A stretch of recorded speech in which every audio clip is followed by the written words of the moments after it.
Oke, selamat datang di podcast Belinski bersama tamu kesayangan jauh-jauh dari luar negeri ya. Biasanya Tura Partena dari Rusia ke Indonesia. Ini dari Amerika lawannya Rusia mungkin. Ini adalah Leonardo Edwin. Woo! Halo. Halo. Cek 1, 2, 3 masuk. Masuk. Bagus nggak suaranya? Bagus banget. Iya. Ini pertama kali Pertama kali ya langsung podcast. Tapi sebelumnya pernah podcast?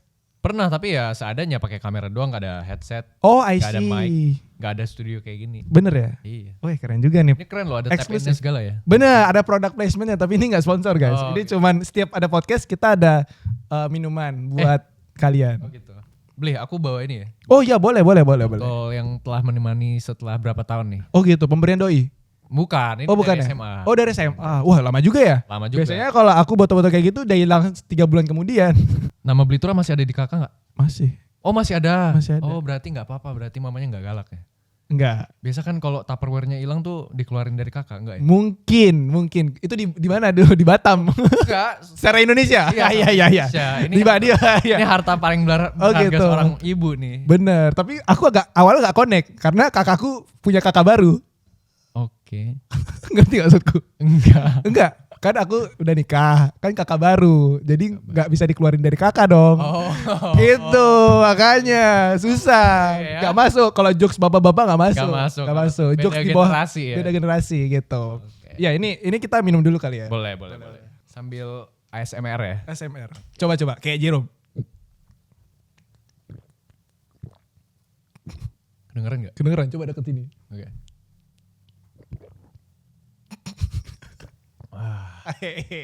Keren. Emang talent mantabuk kelainan semua ya. Semua kayak gitu. Jerome tuh paling parah sih, sumpah. Dia gitu. Kita minum dulu ya. Ya kan jarang-jarang kan cobain alat kayak gini loh. Keren. Biasanya cuma pegang kamera doang dan gak ada yang ini next level ya. Oh gitu ya? Gak ada yang bantu operator dan lain-lain tuh gak ada? Gak ada. Kan Selama kuliah gak ada? gak ada. Bener-bener vlog kan ya semua sendiri. Apalagi kalau kayak misalnya kita naik sepeda gitu ya, mau rekam dengan perjalanan naik sepeda, ya udah Sendiri? taruh kamera dulu. Taruh kamera, balik lagi, naik sepeda, lewat lagi. Lagi. Udah lewat kan, itu harus lewat kameranya, balik lagi. Dan itu cuma 10 detik doang. Iya. Dan kamu kan lebih ke, kamu sebagai YouTuber apa TikToker sekarang? Lebih ke YouTube ya? TikToker. TikTok Oh, juga, konten kreator. General aja. Nah, kita ngomongin travel karena kamu tadi kan itu bola-balik 10 detik yang Oke, naik sepeda. Nah, boleh. itu kira-kira berapa jam tuh? Rough cut-nya maksudnya? Iya, total rough cut sebelum di-cut lagi. Oke, kalau ya bisa sejam sampai 2 jam sih tergantung. Wih, gila lama juga ya. Berarti kamu prosesnya di jalan tuh belum naik bus segala macam. Iya. Dan basicnya kamu YouTuber di Amerika. Yes. Jadi ini kita sama-sama YouTuber dulu, kita bertiga ya. Nanti mungkin next time kalau bisa ada Kansol sama Jerome kita bakal bahas berempat. Boleh. Sebagai konten kreator di luar negeri gitu. Boleh. Nostalgia. Nostalgia. Nah, kita bakal bahas kehidupan Leo dulu kali ya. Boleh. Apa nih, mau bahas apa nih? Bahas dulu nih. Pokoknya kita bahas tentang kuliah dari sisi konten kreator dulu. Karena kan udah nyambung kan. Maksudnya kayak aku pengen tahu kamu tuh problemnya selama jadi konten kreator di luar negeri itu apa sih? Nggak harus Amerika. Kan kamu udah pernah nyoba kemana-mana kan. Di Eropa juga pernah kan. Gitu. Problem paling besar. Problem paling besar sebagai seorang konten kreator. Iya, travel. Ya kalau sebagai yang suka travel ya, jadi nggak terlalu menikmati travelnya. Setuju. Karena kita tuh harus mikirin itu loh, kayak kontennya nanti harus gimana, harus dikonsepin. Lalu kayak kalau misalnya kita double, nggak cuma YouTube video doang, tapi ada mikirin buat TikTok, ada buat spoil di IG. Iya. Itu lumayan menguras tenaga sih menurut aku. Kalau oke lah, kalau misalnya cuma YouTube video doang gitu, terus sisanya cuma foto sekali, Iya. ya udah gitu. Tapi kalau misalnya YouTube video plus TikTok plus IG story itu lumayan sih. Itu that's a hard. Iya, orang-orang ngiranya kamu cuman ya udah konten kreator yang nikmatin jalan-jalan terus. Padahal sebenarnya problemnya itu adalah bawa kamera, bawa iPhone. Bener. Semuanya tuh lu harus update setiap hari tuh. Bener. Dan kalau misalnya kayak ada sama teman kan, Iya. mereka tuh selalu bilang gini, oh ternyata gini rasanya jadi content creator. Ternyata nggak gampang gitu loh. Mereka mungkin kelihatannya gampang kali ya kita. Iya, ngelihatnya gampang. Tapi lumayan susah sih menurut aku. Dan termasuk orang mikir kita tuh adalah ya ini easy money banget. Gitu. Apalagi kayak ada endorsean nih. Iya. Kayak gitu-gitu. Syukur kalau ada sih. Iya makanya. Iya. Tapi mereka belum tahu. Approach ke brand susah. Iya. Cuaks. Nah, aku sih menariknya adalah pertemanan tadi. Jadi kamu tipe travel yang sendiri atau sama teman-teman? Kalau aku sendiri setelah berbulan-bulan sebagai konten kreator di luar negeri ya, lebih enak sendiri. Kalau sama temen yang bukan konten kreator, mereka tuh kadang-kadang nggak ngerti. Kita tuh masih ngevlog yang tadi kamu bilang kan, naik sepeda harus bola-balik dulu kayak gitu itu. Jadi kita nggak enak nih sama temen yang mau menikmatin liburannya. Itu masalahku. Kalau kamu gimana? Kalau aku tergantung travel apa dulu nih. Oke. Aku ada, jadi selalu ada dua gitu loh. Ada yang aku travel solo, itu aku enjoy juga, bisa enjoy banget. Sama yang sama temen. Jadi tergantung tujuan travel ini apa gitu loh. Jadi dan tergantung temennya juga siapa. Nah, setuju. Kalau misal, iya kayak yang Beli Tura bilang barusan bener. Jadi kalau misalnya kayak temennya nggak terlalu ngerti tentang kegiatan kita sebagai content creator, apalagi pas traveling, itu kan harusnya kita bisa enjoy moment gitu loh. Bisa ya ngelihat yang view cantik lah, atau harus ikut tour apa gitu kan. Kalau kita pegang kamera kan juga kok megang kamera mulu nih orang gitu kan. Jadi beban kan, jadi stres, jadi bukannya liburan. Lumayan. Masalah definisi liburan kan refreshing gitu. Maksudnya orang-orang pasti mikir kalau bisa kita jalan-jalan ya udah gitu. Tapi kadang-kadang kalau beberapa teman, apalagi aku waktu momen dimana konten kreator yang masih merintis, jadi mereka nggak ngeliat bahwa wah ini Turah nih siapa gitu. Jadi mereka ngelihatnya lu ngapain sih bikin video mulu gitu. Dari sana aku awalnya langsung pas konten di Rusia sendiri mulu. I see. Dan menurut aku semuanya itu ada plus minus lah. Plus minusnya kalau kita sendiri apa? Ya kita fleksibel. Kita nggak nggak bergantung pada orang lain. Nggak perlu nunggu-nunggu. Nggak kekejar waktu. Iya. Dan kita benar-benar bisa sepuasnya mau kemana aja, mau kapan aja, mau bikin konten apa aja, gas gitu. Tinggal action. Tapi kalau sama teman, ya kan kita harus ngatur waktu bareng. Iya. Lalu kalau misalnya ada jadwal kayak let's say ada tour, itu kan lumayan harus strict kan, apalagi di luar negeri gitu, nggak boleh ngaret. Tapi serunya bisa ada yang ngebantuin gitu. Iya, bantu-bantuin itu sih. Jadi lebih semangat kan bikin kontennya kan. Bener, dan nggak cuman kayak ngebantuin bikin seru loh kontennya, tapi bisa ngebantuin foto juga. Kita nggak perlu cari orang lain buat excuse me, could you please take a picture for me, gitu nggak perlu. Iya. Kalau solo kan kita bener-bener harus sendiri loh. Nah masalahnya tuh kadang kalau misalnya kita pergi ke tempat yang nggak ada orang lain, ya udah fotonya pakai timer seadanya gitu. Dan kalau misal aku kan kalau travel tuh nggak bawa tripod yang gede gitu kan. Aku paling bawa tripod buat ngevlog aja yang kecil gitu. Ya paling HP-nya aku tak taruh di dinding atau di mana gitu. Oh gitu. Dan ya hasil fotonya ya mana bisa bagus gitu. Tapi kamu waktu travel sendiri bawa kamera, kan aku pernah lihat kan Leo kan. Leo tuh sempat ngevlog. Terus kayak di jalan di perempatan di Amerika, nggak tahu di mana kotanya, lupa. Dia tuh megang kamera, terus belakangnya tuh lagi lampu merah. Jadi tuh mobilnya rame banget tuh belakang. Kamu nggak malu? Biasa aja di luar negeri. Kok bikin vlog? Apa emang udah normal di Amerika? Di US kayaknya lumayan biasa sih. Orang tuh kan di sana cuek banget. I see. Kayak kita mau ngapain juga orang cuma liatin, oh udah gitu. Okay. Atau kalau misalnya diliatin juga paling lama. Tapi nggak pernah kayak diliatin sinis atau gimana, nggak pernah sih. Dan orang bener-bener masa bodoh banget. Kayak gue masuk rekam, lu ngevlog di depan gue nih, gue masuk ke kamera lu ya udah bodoh amat gitu. Oh gitu ya? Iya. Berarti nggak ada yang kayak bisa nggak tuh di take down? Nggak ada? Nggak ada. Sejauh ini belum ada. Belum ada. Di Rusia ada. Makanya gue paling takut bikin konten di Rusia. Nah aku juga pernah tuh ada pengalaman ya. Aku punya temen orang Prancis. Kita lagi di kelas kan. Ya kan biasa kegiatan aku ya kemana-mana kan selalu instastory gitu. Iya. Aku rekam pas lagi muter gini, kena mukanya. Terus? Langsung, why are you recording me? Beneran langsung diminta delete. Harus. Iya kayak gitu. Iya, nah itu lucu sih menurut aku. Ya maksudnya bukan lucu gimana ya, paling beda budaya doang sih. Dan mungkin mereka juga belum biasa ngeliat depan kamera sih. Iya. Jadi kayak adrenalin itu kalau di Rusia orang ngelihat kayak wah jalan-jalan gue nih macet Rusia anjir keren banget gue. Ternyata dibalik itu semua susah. Tapi lucunya di US itu malah aku beberapa kali ngevlog gitu, orang malah suka loh eksis di depan kamera. Mana wah gitu pada gitu. Oke, kita ngomongin rasio perbandingan. Berapa perbandingannya? 5 orang yang nggak suka di videoin sama orang yang suka di videoin. 9,5 lah let's say. 9,5 banding setengah berarti. Wah gila. Orang tuh benar-benar aku story aja beli. Orang di belakang bisa pada kayak gitu. Aku nggak sadar. Aku lagi jalan nggak sadar. Pas aku ngepost, ini orang sambil gini-gini di belakang gitu.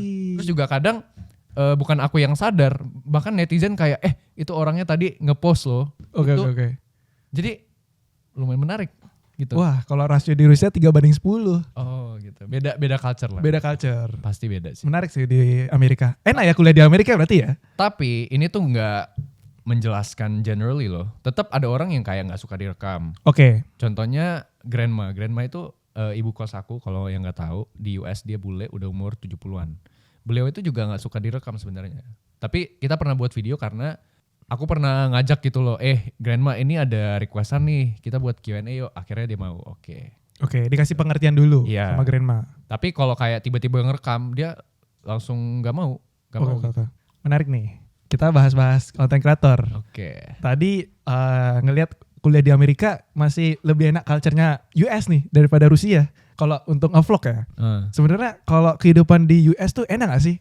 Jadi gini loh, kalau menurut aku ya, Mm-mm. kita mau tinggal di negara manapun, di kota manapun, itu selalu ada plus minus. Keren. Nggak ada yang perfect. Mm-mm. Kalau kalian mungkin masalahnya gini, Amerika itu selalu jual film-filmnya Hollywood. Iya. Jadi selalu ada American Dream yang orang pengen banget ngerasain gitu.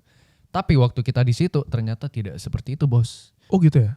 Di jalan itu benar-benar di depan rumah aku baru pindah seminggu langsung ada penembakan, 1 orang meninggal. Persis di depan rumah, aku bisa lihat dari jendela aku sendiri. Beneran, aku nggak bohong. Anak Indo. Enggak, ini tapi ada orang Indonesia yang Pernah kejadian anak Indonesia? pernah. Gila. ya bahkan aku punya satu om. Om ini tuh orang bule lah. Orang bule udah tinggal di US lama. Dia tuh bahkan ya ngajarin anaknya cara pakai pistol Untuk untuk self defense. Jadi dengan alasan itu karena memang udah separah itu. Jadi anaknya masih kecil banget di bawah aku loh. Aku udah kuliah bahkan masih belum menyentuh kuliah gitu.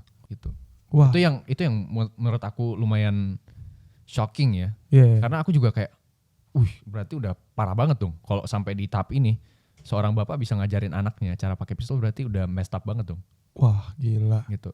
Soalnya kalau berarti di Amerika self defense-nya harus belajar cara pakai pistol. Di Indonesia somasi. Beda culture. Beda bro. culture ya, beda culture. dong. Tapi ya gitu, kayak banyak orang yang pengen banget tinggal di Amerika kan. Aku udah sejauh ini tinggal 4 tahun gitu. Ya 4 tahun kurang lah karena dipotong COVID kan. Tapi aku kuliah 4 tahun dan selalu ada kejadian yang bikin aku gak nyaman. Pasti ada. Contohnya? Contoh, jadi di US itu banyak banget homeless atau tunawisma. Jadi orang yang nggak punya rumah, tidurnya tuh di tepi jalan gitu. Oh iya, aku lihat tuh di TikTok yang lagi rame itu ya, Iya. yang FYP itu ya. Yes. Di depannya apa sih? Di depan kampusmu apa gimana? Di depan kampus ada, di downtown, di pusat CBD itu juga ada. Dan masalahnya aku lihat di homelessnya tuh kayak pakai tenda gitu. Kalau kita kan gubuk ya, Mas ya. Iya. Kalau di sana tuh kayak tenda camping gitu, kita lihat. Bahkan ya sampai saking parahnya di Google Maps itu dinamain tent city atau Serius? kota tenda, iya. Gitu. Dan sebenarnya oke lah, homeless kan di negara manapun ada gitu. Yang ngerinya bukan masalah homelessnya ini loh. Kalau misalnya homeless tapi nggak ngapa-ngapain kan oke lah, ya kan? Mereka memang nggak ada tempat tinggal. Tapi orang-orang ini itu kebanyakan ngobat. Dan di sana marijuana, weed atau ganja itu legal. Nggak ganggu banget ya. Ngeganggu karena ya mereka tuh nggak sadar gitu. Mereka lagi nge-fly. Jadi bayangin kalau lagi jalan nih, tiba-tiba ada orang teriak gitu, atau kencing di jalan, atau pup di jalan. Itu ada semua. Aku pernah lihat gitu di jalan. Aku lihat itu bukan anjing itu manusia tuh. Nah, maksudnya rata-rata orang yang datang ke Amerika tuh emang imigran apa ada orang Amerika asli yang kebetulan di sana miskin? Nah, jadi Amerika itu adalah sebuah bangsa sebenarnya. Iya benar. Jadi immigrants-nya banyak banget. Makanya kenapa di sana tuh banyak banget Chinese juga, banyak banget orang Hispanic atau kayak yang dari Meksiko gitu-gitu banyak. Bahkan yang Native Indian itu juga banyak. Oh, I see. Jadi ya campuran lah, kayak kita bangsa Indonesia ada Batak, ada Chinese, ada Jawa, Bugis. Oke. Kurang lebih sama sih sebenarnya bangsa juga. Soalnya setauku kemarin yang homeless tuh rata-rata zaman dulu ya. Nih aku sempat nonton dokumenter aja. Kayak rata-rata orang yang gini yang berkulit hitam. yang homeless. Soalnya kan zaman dulu perbudakan. Aku lihat, Mm. aku nonton di 12 Years a Slave gitu, film. Nah, setelah perbudakannya udah selesai kan itu tetap aja ya kayak mereka belum ada dapat ekonomi yang cukup, Ya. terus pekerjaan juga mereka susah karena mereka masih berkulit hitam, masih ada rasisnya itu. Hmm. Nah, aku kira di Amerika tuh rata-rata emang yang kayak gitu-gitu. Kalau secara umum Mm-mm. yang aku lihat ya dari pengalamanku sendiri, iya itu benar. Mm-mm. Tapi apakah semuanya kulit hitam? Enggak. Enggak ya? Yang Chinese juga aku pernah lihat homeless. Serius? Beneran. Sorry. Ada telepon guys. Ya gitu sih. Oke. Dan kita ngomongin dari sisi keamanan, banyak banget toko yang dijebol beli. Di Jarah. Dijarah beneran. Yudis itu Yudi Sardana. bukan. Yudis itu University District. Oke. Jadi kayak satu jalanan khusus jajanan. Oh, oke. Tempat hidupnya mahasiswa lah pada jajan di situ. Iya. Itu tuh beberapa kali Dijarah. toko-toko dijarah. Apalagi yang paling sering itu toko furniture sama toko koper. Wah. Mungkin mereka butuh buat simpen barang-barang kali ya. Iya benar. Dan banyak juga homeless itu yang dorong ini loh gerobak supermarket gitu. Iya benar. Di dalamnya banyak banget barangnya, aku nggak tahu apaan ya. Wah gila. Pantes kemarin pas Donald Trump naik itu berkedok menolak presiden ya. Padahal sebenarnya mereka pingin jarah aja. Enggak. Lumayan. Gitu. Yang paling parah itu yang pas Black Lives Matter, Oh. yang BLM itu parah banget. Jadi ada satu mall di daerahku ya, ada namanya Bellevue, itu ada Bellevue Square, itu mall kelas elit. Dan di luarnya tuh ada brand banyak banget kayak LV, Coach, MK, restorannya bahkan yang top notch lah gitu. Terus itu pas BLM itu kan lagi parah kan penjarahan di mana-mana di US. Aku baca berita, aku masih tinggal sama grandma ya. Jadi kita sama-sama nonton TV, ada sekelompok orang naik van Oke. buat ngejarah isi semua jewelry yang ada di situ. Wah gila. Itu bener-bener parah banget. Tapi polisi nggak? Udah nggak diapa-apain, itu kan parah banget saking parahnya demo di mana-mana. Tapi yang waktu itu grandma sih bilang itu tuh bukan orang Seattle gitu loh. Jadi memang orang yang memanfaatkan situasi buat pergi menjarah. Jadi bukan native people-nya yang tinggal di situ sebenarnya. Gitu. Sebenarnya di sana tuh polisi serba salah juga nggak sih atau gimana? Kan kemarin sempat juga ada pembahasan polisi yang nggak sengaja bunuh Ya pakai kekerasan itu. Iya. Apa memang di sana gara-gara berita itu polisi jadi namanya jelek dan dia nggak bisa ngapa-ngapain atau gimana? Sebenarnya ada Opininya Leo aja kali ya. Oke, ini ada banyak point of view ya. Ya. Tapi yang aku tahu adalah kejadian kayak gini tuh sebenarnya banyak banget. Jadi polisi main kekerasan di US itu memang terkenal. Karena kita nggak boleh fight back gitu loh. Jadi begitu kita diborgol, kita harus tunggu sampai kita di detain, baru minta pembelaan, baru kita keluarin. Dan pakai lawyer gitu-gitu kan ribet kan, memang negara hukum law gitu kan. Tapi sebenarnya yang viral, yang kemarin kayak George Floyd itu ya cuman sedikit sebenarnya. Tapi kenyataannya banyak terjadi. Tapi yang went viral itu nggak sebanyak itu. Gitu. Jadi yang orang lihat itu beneran kejadian, memang separah itu, dan bahkan lebih parahnya lebih banyak lagi yang terjadi yang nyata gitu. Pada kenyataannya, cuman banyak aja yang nggak viral. Itu yang aku tahu ya. Serem juga ya di US ya. Ya. Pantes kamu pulang ya? Ya gimana ya? Nggak kuat LDR maksudnya? Lo enggak. Enggak. Enggak kayak gitu ya? Selama ini kan LDR fine aja beli. Banyak ya. Mungkin udah lulus. Ya gitu sih. Dan semakin kesini US tuh makin gak kotor. Makin gak bersih menurut aku. Makin kotor. Kita jalan kemana-mana itu bakal kecium bau ganja dan bau pesing. Pesing ya? Iya. Yang kamu bilang katanya di eskalator ada bau pesing. Iya beneran. Itu beneran? Beneran. Sampai aku tuh udah, bau ganja tuh udah bener-bener kayak di MRT nih. MRT bisa ada bau ganja.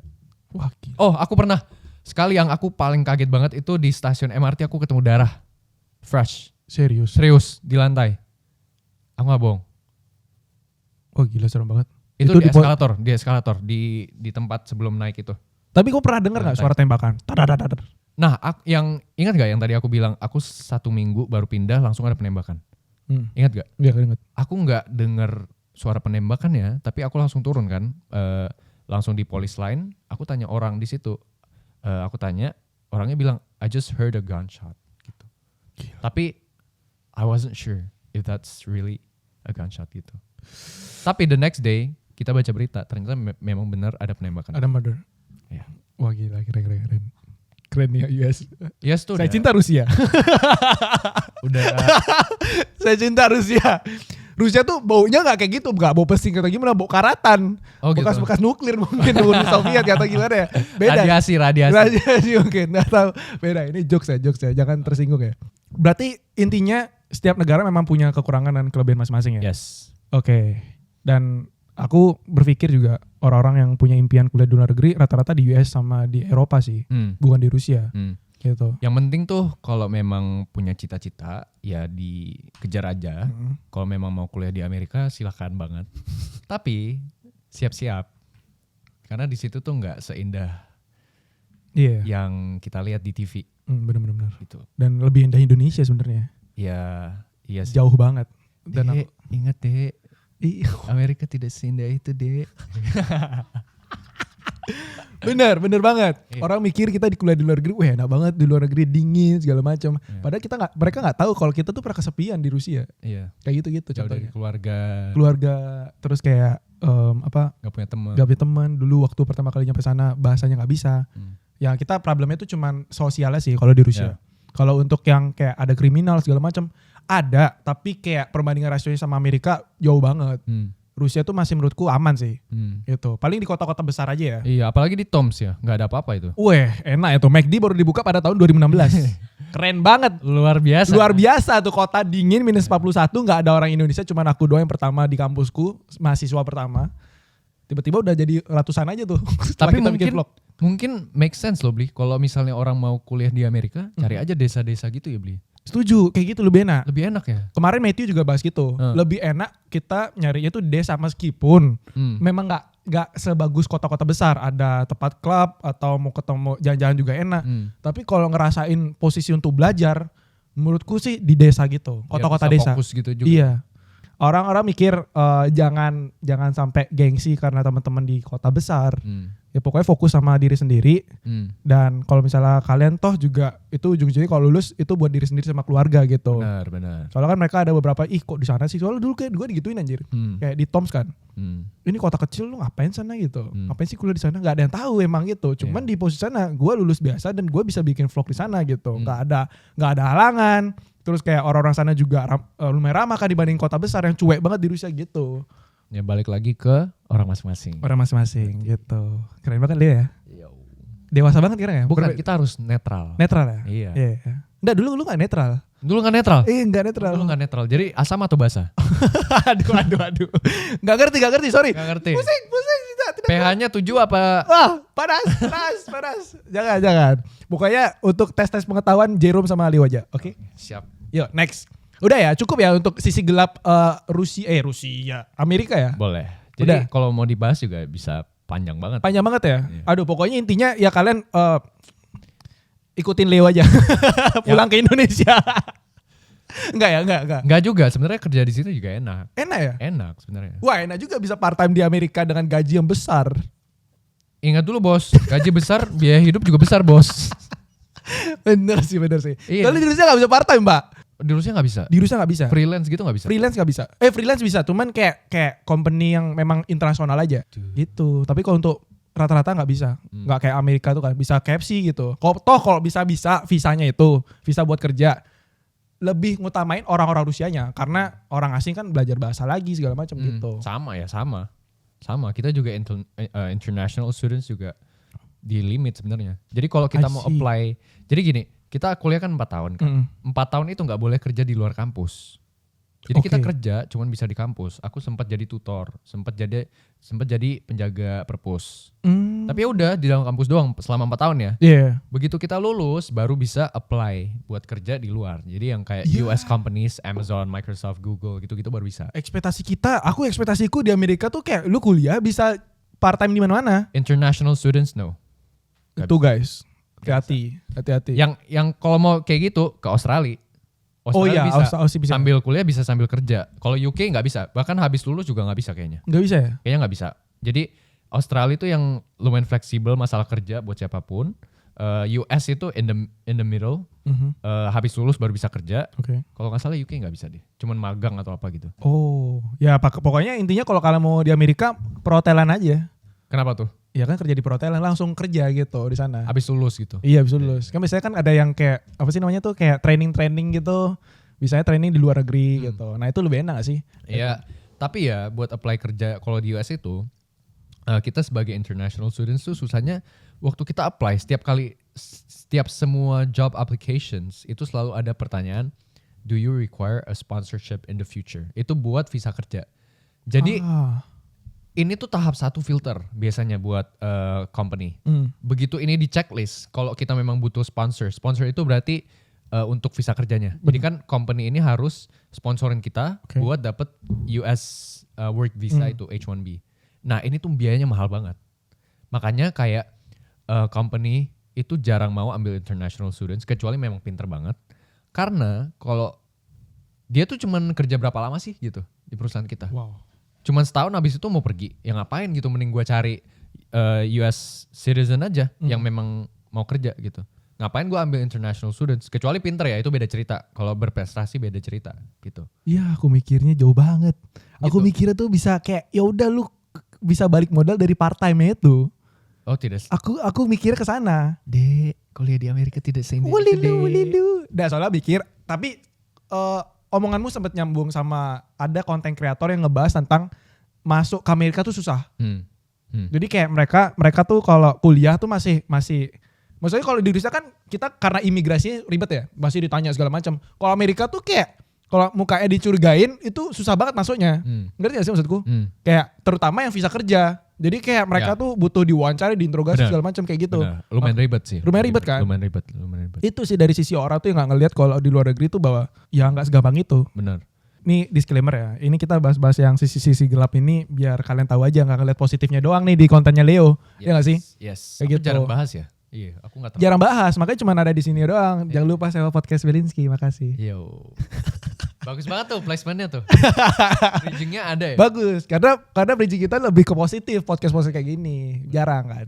Oke, daripada kita bahas sisi gelap terus, mending kita bahas tentang sisi percintaan Leonardo Edwin Lilu.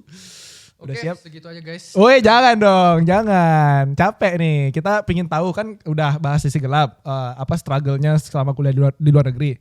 Kalau misalnya hal-hal indah deh, maksudnya kamu pernah gak sih baper sama cewek US atau enggak? Ya kayak aduh anjir, gue demen nih anjir gitu.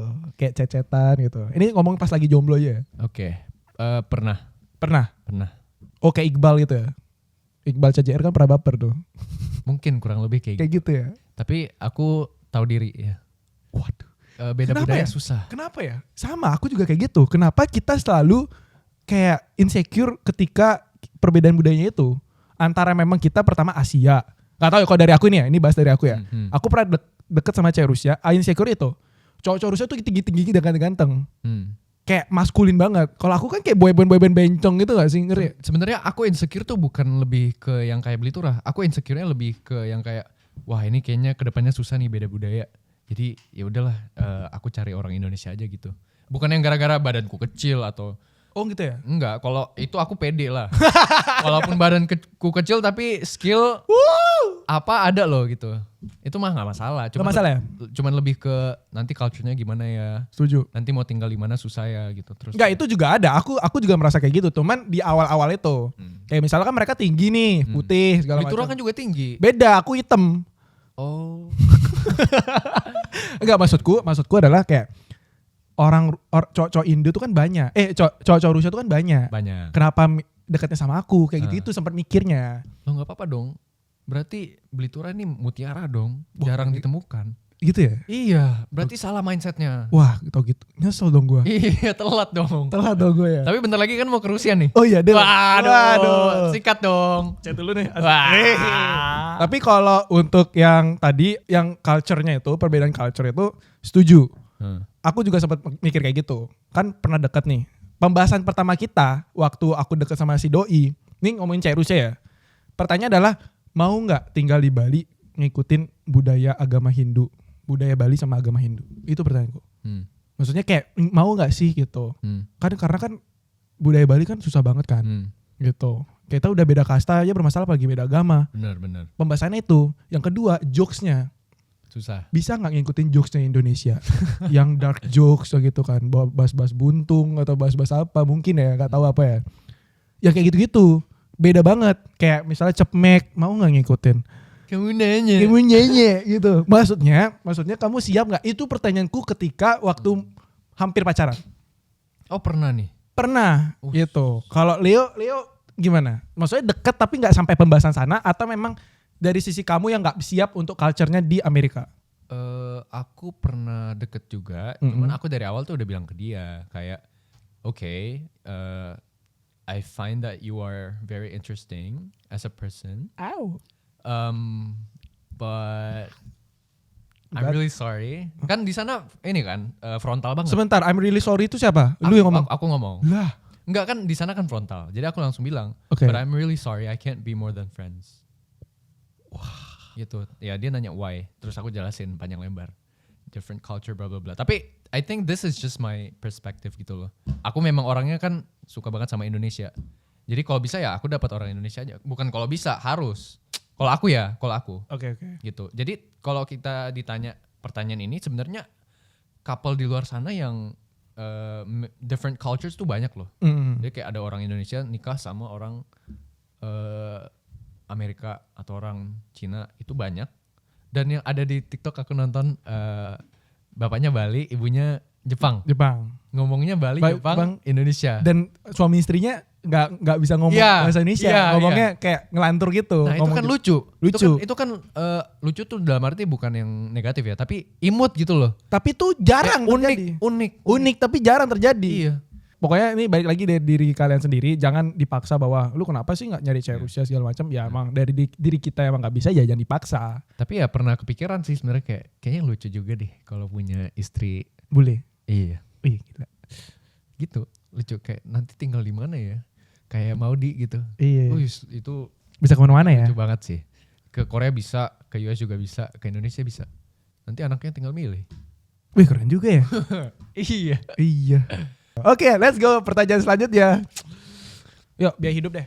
Oke, biaya hidup. Wah, ini sangat-sangat menarik ya. Oke. Banyak banget yang kepo soal biaya hidup. Biaya hidup ya. Oke. Jadi kita mau bahas mana lah? Sisi Rusia apa sisi Amerika? Sisi Rusia dulu deh. Aku juga penasaran. Kenapa? Soalnya katanya murah banget. Banget. Lebih murah dari Indonesia bahkan. Bener banget. Beneran? Bener, itu di kotaku. Oke. Baik lagi. Jadi kalau di desa di Indonesia mungkin gak ada kampus. Di Rusia kalau di desa-desa kayak gitu, maksudnya setengah desa setengah kota itu kampusnya bagus-bagus. Itu yang jadi perbedaan dan membuat orang-orang luar negeri, maksudnya orang-orang Rusia juga bakal ke kampusnya itu. Karena desa. Itu yang pertama. Yang kedua kampusnya bagus. Jarang kan? Misalnya kalau kampus-kampus bagus di Indonesia kan pasti di kota-kota besar. Kota-kota besar. Nah itu jadi yang bikin kenapa kita bisa biaya hidupnya murah karena itu. Oke. Bisa kayak contohnya, aku sempat bahas sama itu juga. Kita tuh bisa ngabisin 2 juta sebulan loh di bawahnya Jogja. Luar biasa. Serius. Di Amerika tidak bisa. Tidak bisa ya. 1 juta per bulan bisa aku. Aku pernah makan makaroni sama telur doang. 1 juta ngabisin. Masak sendiri. Serius, nggak ada apa, cuma ngasih air sedikit, air keran lah gitu. Terus air keran sama garam sama masako sapi. Ya kalau kayak itu mah, kalau itu mah semua orang juga bisa. Tinggal aja beli mie instan. Iya, contoh kayak gitu. Maksudnya murahnya tuh 1 juta, Pak. 1 bulan. 1 bulan. Tapi itu kan lumayan ini juga, lumayan nggak enjoy dong. Nggak enjoy, bener. Maksudnya aku pernah di posisi seperti itu. Oh, pernah. Ya, tapi kalau untuk range-nya dari 1 juta sampai 3 juta apa Limanto? Itu makan di luar. Itu makan di luar. Makan di luar. Max 3 juta. Kantin tapi. Luar biasa. Luar biasa kan. Jadi yang orang-orang mikir bahwa kuliah di luar negeri itu mahal, nggak semahal itu. Orang-orang mikir, wah ini pasti orang-orang kaya yang punya privilege bagus ke luar negeri. Untuk Toms. Itu maksudnya pembahasan kan tetap ada luar negerinya. Oh. Toms, nggak ada nama Toms di Indonesia dong. Kalau Jerry's kan ada Toms, ada Jerry's dong. Nggak ada ya? Tom and Jerry's. Nggak ada dong. Oh, nggak ada, oke. Gak usah dibahas. Oke, kita lanjut bahas US nih. Iya boleh, kayak gitu. Siap-siap kaget Anda. Bentar. Sebentar, ini masih biaya hidup itu ya? Ya. Bentar, asrama. Masih, kan tadi kan makanan 3 juta. Oke, 3 juta. Aku masih bahas asrama dulu. Oke. Perbedaan asrama sama apartemen. apartemen mirip lah sama kos-kosan di Jakarta. Ya paling 3 juta 4 juta per bulan. Oke. Asrama tebak berapa? Lebih murah dong pasti. Iya, 300.000. 1 juta. 2 juta. 2 juta Oh. per tahun. Per tahun. 2 juta per tahun. Serius, 2 juta per tahun. Dibagi 12 berapa tuh? Hah? 100.000 lebih Iya, bulan. 100.000. Jadi lu hidup di sana 3 juta, tempat tinggalnya enak, Itu murah banget loh. murah banget. 100.000 lebih. per Itu bulan. nggak beasiswa. Itu Nggak beasiswa aja udah dapat harga segitu. Beasiswa itu potongan 70%. Bisa aku cuma bayar 30.000 per bulan. Aku kan beasiswa kan. Aku bayar cuma 30.000 per bulan anjir. Bri, satu babi guling di Bali dapat dong. Ya, udah. Bener kan? Bener. Dan dapat kamar mandi sana. Tapi yang maksudnya ya satu kamar ada 3 orang gitu. Iya, asrama ya. Asrama pada umumnya. Tapi Cuman murah banget. enak banget. Bukan kayak pesantren gitu ya yang satu kamar 20 orang itu enggak. 3 orang. Wah. Nah, itu yang Rusia ya. Oke. Amerika gimana? Siap-siap kaget, Bos? Ya, siap. Oke. Kita bahas dari makanan. Oke, Nah. Ikuzo.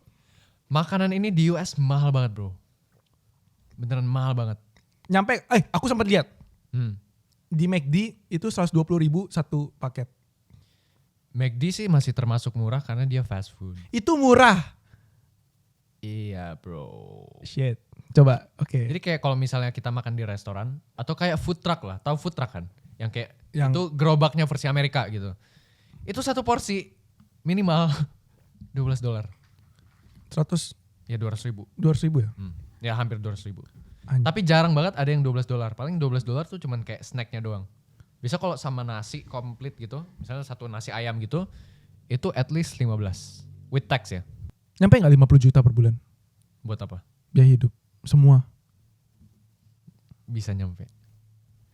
Udah bisa bikin. Oke, bentar. Ini balik dulu ke orang masing-masing. Bentar, ada banyak faktor ya. Orang masing-masing, tipe spendingnya gimana, lifestyle-nya gimana, kampusnya di mana, di kota apa tinggalnya, karena beda-beda. Sama, setuju. Aku juga. Kalau di Moskow beda ya. Beda mungkin bisa di atas itu. Ya. Karena ada masalah tax juga. Ada kota-kota, ada state tertentu yang Taxnya berbeda. taxnya nol, sales taxnya nol. Aneh banget ya? Iya, itu untuk apa tahu nggak? Untuk menarik orang biar datang ke state itu, gitu. Anjay. Jadi di nolin taxnya, jadi lu belanja ya bebas, makanya tinggal di sini aja gitu. Biasa kalau orang misalnya nih Apple ada keluar MacBook atau iPhone baru, lu pasti rame banget ke yang taxnya nol. Kan lumayan 10% lu bisa save berapa tuh? $100-200. Oh, PPN-nya 10% ya? 10. Nah, ini balik lagi tergantung state apa gitu. Oh iya, di sini udah 11%, udah tahu. Udah 11%. Naik. Oh, oke. Ya, tapi untuk biaya hidup dari makanan aja kalian bisa kira-kira sendiri ya. $15 itu satu porsi. Oke. Belum kalau misalnya ke restoran yang agak bagus, kita makan bareng teman-teman, itu biasa satu orang $20-40. Tergantung apa makannya. Karena banyak restoran di US yang kayak ini, misalnya kita berempat, kita harus pesan 4 lauk. Ada yang kayak gitu. Sebentar, kalkulasin dulu. $20 berapa? $20 apa maksudnya? Berapa rupiah? 300. $20 tuh 300. Satu kali makan. Iya. Ya masih murah, masih mahalan Jaksel lah. Tetap US, bro. Iya sih, benar, setuju. Wah, gila sih. Itu makan biasa aja. Makan biasa aja. Iya. Yang kayak nggak kayak Senopati yang itu minimal. Itu beda lagi. Beda. Beda lagi, lebih mahal lagi. Lebih mahal lagi? Lebih mahal lagi. Wah, gila. Gini, kita tahu Chipotle nggak, Bli? Nggak tahu, apa tuh? Jadi Chipotle itu adalah fast food Mexican style. Jadi ya bisa dibilang kayak warteg versi Amerika gitu. Nah, Chipotle itu sekali makan kan kita pilih tuh mau nasi, mau apa. Kan bener-bener kayak warteg. Sekali makan $14, $15. Berapa tuh? Hampir 200.000. 200.000 lebih bahkan. Wah, 10%-nya Rusia tuh kantinnya di Rusia. 20.000, kita 20.000, Pak. Iya. Bahkan buat kasih gambaran aja food truck. Food truck itu kan paling murah sebenarnya di US. Kan jualannya versi gerobak gitu. Versi gerobak aja ya di atas $10. Tapi ada micinnya. Di Rusia 20.000 nggak ada micinnya. Harus bawa sendiri ya. Harus bawa sendiri gitu. Aduh, sumpah gila mahal banget. Mahal banget, Le. Iya. Pantes pulang, Le. Nggak cuma makan, bro. rent apartemen. Aduh gila. Ikuzo. Bri, aku 2018 kan berangkat ke US. Sekarang 2022 rentnya double. Bentar, Mau tebak? sebentar aku sempat bahas 20 juta per bulan. Kurang. 15 juta. Loh enggak, maksudku kurang. Oh kurang. Oh sebentar, 31. Ya kurang lebih segitu. 30 juta per bulan. Ya. Ini balik lagi ya ke orang masing-masing ya. Iya. Tapi ada cara untuk nge-save tuh pakai homestay gitu. Jadi tinggal sama bule itu ada, atau bisa juga house share. Jadi kayak satu rumah dibagi rata gitu. Nah, tapi untuk apartemen apalagi deket kampus itu sekarang malah gila luar biasa. Karena dia tahu itu dekat kampus ya. Iya, semuanya naik. Apalagi di kota-kota besar, New York. Oke. Wah, gila itu nyampe 2.000 sampai 3.000. Berapa tuh? 50 juta. 1 bulan. Ya. Anjir udah dapet DP HRV tuh anjir. Ya. Nah, makanya Sumpah. aku yang kemarin tinggal di Amerika kemarin yang terakhir beli itu sebenarnya 2 bedroom apartment. Jadi kamarnya 2 tapi buat bertiga. Jadi living roomnya kita buat sofa bed. Itu diizinin? Ya bodo amat kan, kayaknya nggak apa-apa. Nggak apa-apa ya? Nggak apa-apa. Nah Kan? di Rusia nggak bisa sih kayak gitu. Selama kamu bayar kan ya udah nggak apa-apa gitu. Wah mahal banget sih. Makanya banyak yang 2 bedroom dijadiin buat 3 orang, bahkan 4 orang gitu. Kalau maintenance deh, Maintenance yang air gitu. air, listrik, Oke. termasuk nggak tuh? Enggak, itu di luar. Nah itu berapa? Oh ini lumayan murahnya US ya. Itu ntar, gue bahas Rusia dulu. Aku bahas Rusia dulu. Rusia itu paling 1.000 rubel.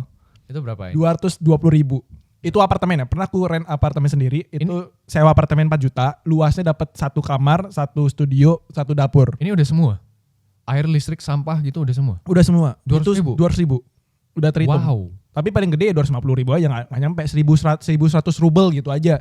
Kayak gitu-gitu. Wow. 4 juta berarti total 5 jutaan lah. Oke, berarti memang US ini. Berapa? Nah makanya aku pengen tahu listrik, sampah. Oke, jadi untuk air aku waktu tinggal di UDAP tuh per bulan sekitar 60 sampai 70 dolar. Itu kurang lebih berarti 900 sampai 1 juta. Itu buat air doang. Nah, maintenance yang lain, listrik, sampah, terus ada kayak gas, ada apa lagi ya? Banyak lah. Kalau di US tuh banyak banget ininya.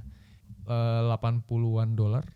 Berarti itu sekitar 80 tambah 90. iya. Sampai 200 dolar. Ini apartemen yang murah banget aku. Jadi kalau apartemen yang in general ini bahkan lebih mahal jauh dari ini. Berapa tuh? 10 juta? Enggak. Sampai 2 juta, 3 juta. 3 Iya. juta. Apartemen di Jakarta masih 1 jutaan lah kalau apartemen kan. Iya. Itu pun apartemen elit. Tapi gini, harus dimengerti bahwa memang Amerika itu ekonominya udah tua loh. Jadi memang udah ekonomi gede gitu. Kan sekarang GDP paling gede US. Setuju. Ya kan memang negara kaya banget gitu.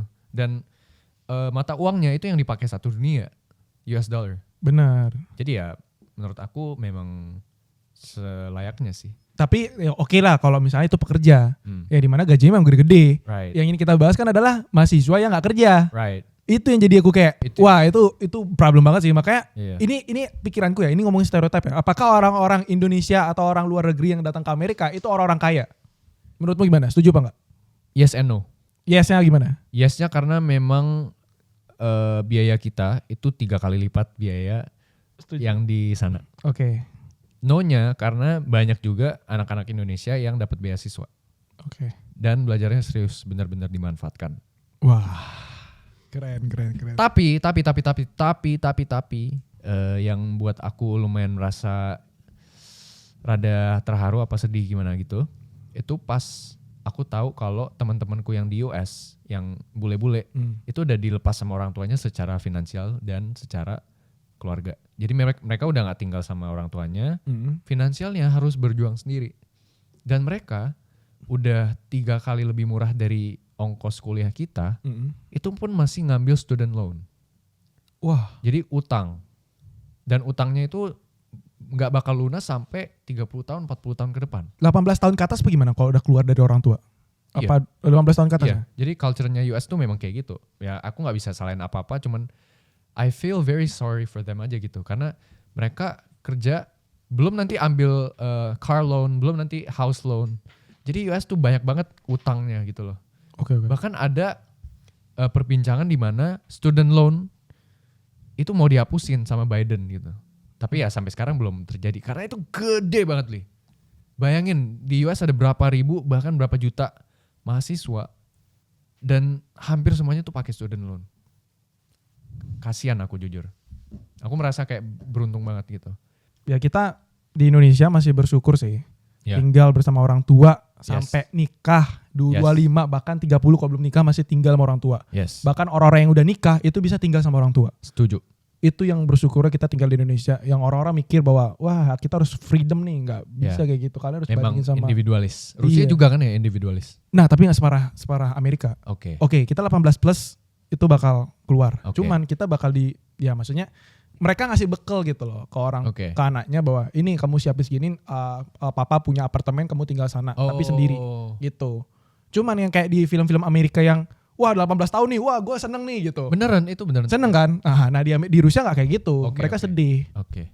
Bedanya itu ya. Ya. Dan yang lebih sedihnya lagi karena aku ngelihat langsung adalah oke, kita sebagai orang tua, let's say kita udah punya anak 18 tahun kita lepas. Kita lepas buat dia sedih karena dia harus bergantung pada dirinya sendiri.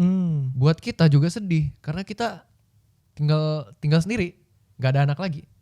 Aku ada ibu kos si grandma. Itu sebelum ketemu aku dia tinggal 30 tahun sendiri. Bayangin Bli, udah cerai. 30 tahun sendiri loh, nggak tinggal sama anaknya. Padahal anaknya juga fine-fine aja kalau mau tinggal bareng juga menurut aku bisa.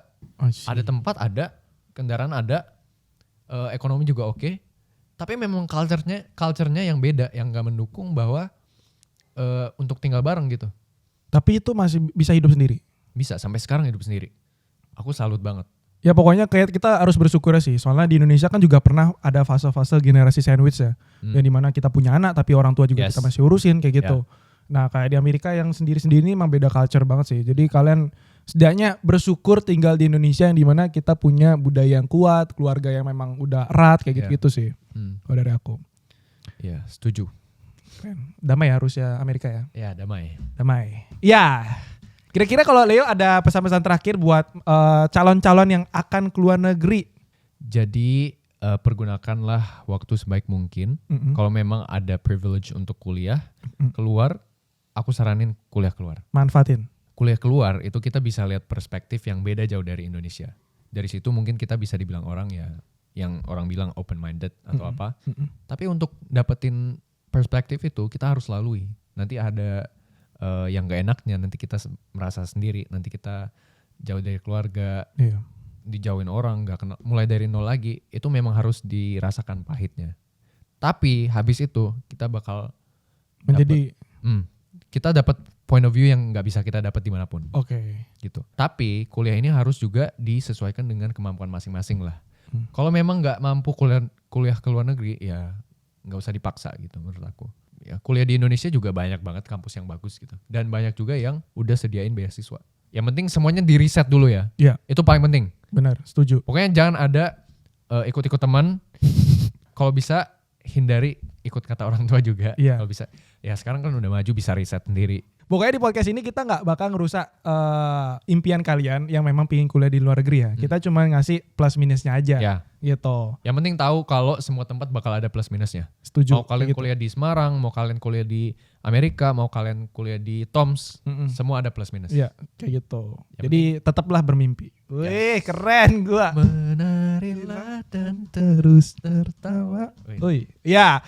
Oke, akhirnya kita sudah selesai podcast Belinski bersama Leonardo Edwin. Thank you banget, Le. Ya, thank you. Semoga bermanfaat ya, bro. Iya, semoga bermanfaat nih. Buat kalian juga semoga bermanfaat. Bener sekali. Jadi kalau misalnya teman-teman ada request nih mumpung Leo di Indonesia, kalian bisa request bikin konten aja sama Leo. Dan Nizabu cepat bisa sana Instagram, Turah Partena dan Instagramnya? Leo EDW, Leo_EDW. Leo_EDW. Anjay, keren banget. Ditunggu video selanjutnya. Paka-paka. Paka-paka. Paka-paka.